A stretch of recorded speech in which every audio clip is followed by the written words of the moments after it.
ربانی دی scholar YouTube channel علمی، ادبی، دینی، ملی، سماجی، ثقافتی، تہذیبی، فلاحی، طبی، فنی، معاشی، تجارتی، معاشرتی، انتظامی، انقلابی، تحریکی، تحقیقی، تکنیکی، تفتیشی، تعمیری، تعلیمی و معلوماتی یوٹیوب چینل ضرور سبسکرائب کریں، لائک کریں، شیئر کریں اور بیل آئیکن پریس کریں۔ ربانی دی اسکالر یوٹیوب چینل۔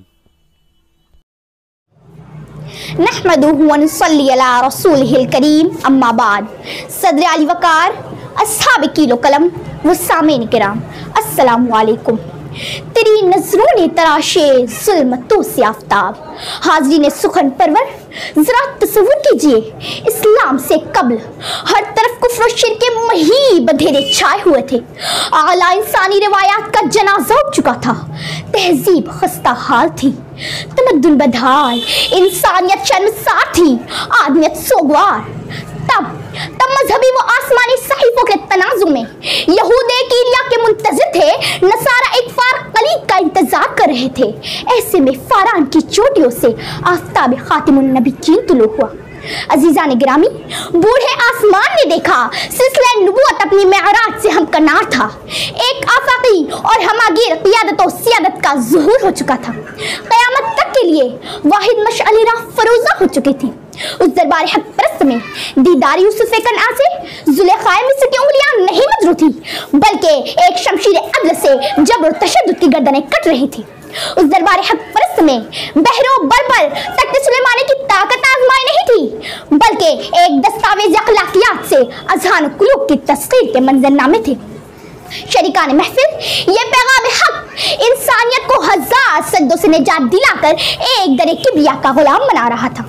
اس پیغام حق نے اقرا کے حکم نامے سے قلم کو مقدس، محترم اور محتشم بنا دیا۔ یہ پیغام حق کا کرشمہ تھا کہ لبیک اللہم لبیک کی صدائے بلند ہوئی اور کعبہ طہارت کا غلاف اوڑھ کر عزت و مآب ہو گیا، لات و مناتوں کے بل گرے اور وحدانیت کی خوشگوار ہوائیں چلنے لگی۔ مکرم سامعین، پیغمبر حق کی بلند اخلاقی نے کتاب آداب معاشرت مرتب کی اور حزب مراتب کے ابواب روشن کر دی۔ کہو سارے الفاظ سے پیغمبر حق کا اعلان کہ آج میں تفریق رنگ و نسل کے تمام بتوں کو اپنے پیروں تلے رونتا ہوں، نئے نسلی امتیاز کو مریم میٹ کر کے بین الاقوامی اخوت و بھائی چارگی کی بنیاد رکھی۔ پیغام حق نے سرفروشوں کو ساحل اندلس پر کشتیاں جلانے کا حوصلہ دیا اور زیر خنجر سد حسین ادا کرنے کا سلیقہ۔ ایک چراغ دست نے سب راستے روشن کیے، ایک ذکر پاک سے گھر بار روشن ہو گیا۔ خواتین و حضرات، افسوس صد افسوس، منقش طاقوں میں دیدہ زیب اور ریشمی غلافوں میں مقید ہے کتاب حق۔ کوئی نہیں جو پڑھے کتاب حق کا حرف حرف، کوئی نہیں جو سنے کتاب حق کا پیام آفری۔ آج ملت اسلامیہ میں کوئی عمر بن خطاب نہیں جو کرے عدل و انصاف، سب حکمران وقت تعیش کے گدیروں میں ہے محو خواب۔ کوئی نہیں ابو بکر کی طرح پیکر اخلاص، سب کے سب ہے مسند اقتدار کے ہوسکار۔ کوئی نہیں خالد بن ولید اور صلاح الدین ایوبی کی طرح سرفروش، سب جنگجوؤں کی زمینوں پر لگے ہیں القاعدہ، داعش اور حزب المجاہدین کے داغ۔